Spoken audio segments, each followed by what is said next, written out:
What's interesting to me, because I'm a literature buff, so the first thing that comes to my mind is the way in which you can develop the empathy and explore these vast notions of ethics and just capabilities. So I think Mary Shelley, Frankenstein, just thinking about something that a teenager wrote that explored something that was so before her time that really nails down all these things that you're discussing. So what would you say in terms of the role of the humanities to have literature, as going full circle back to our initial kind of conversation, having that essential component to develop some of those higher order critical thinking skills through literature?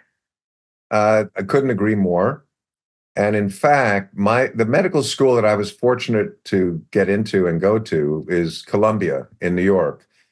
And the reason I went there instead of elsewhere was because they take an approach that is directly in line with what you just asked me and what you just proposed.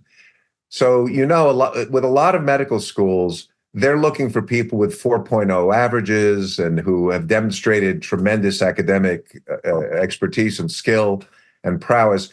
And that's all proper and good, because you want people who are smart and know how to learn and can learn the complexities of medicine.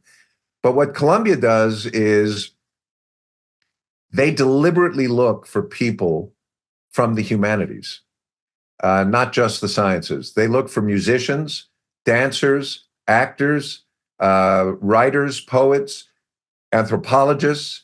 I'm naming people, or I'm describing people who were in my class. We had a guy who I think he was 30, which is late for medical school, but he had spent the prior 5-6 years in the Amazon studying and living with indigenous peoples in the Amazon as an anthropologist. We had someone in one of the classes when I was there who had danced with the American Ballet Theater, amazingly enough.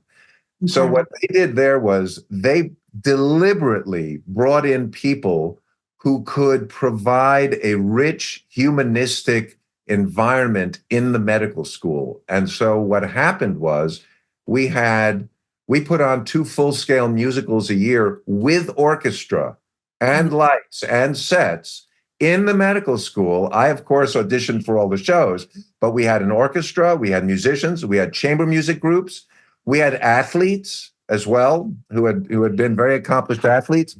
It was an incredibly rich and humanistic environment, and the conversations, therefore, transcended the science only. Of course, they included the science, but they always included that humanistic piece about human beings. We're treating human beings here.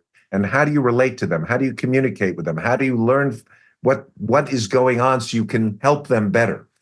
I was a big fan. So the bottom line is you might have a 3.5 average GPA, but if you were an accomplished musician or had excelled in another one of these humanistic fields, they might take you over someone who had a 4.0 who spent their whole time in the library and had no extracurricular life.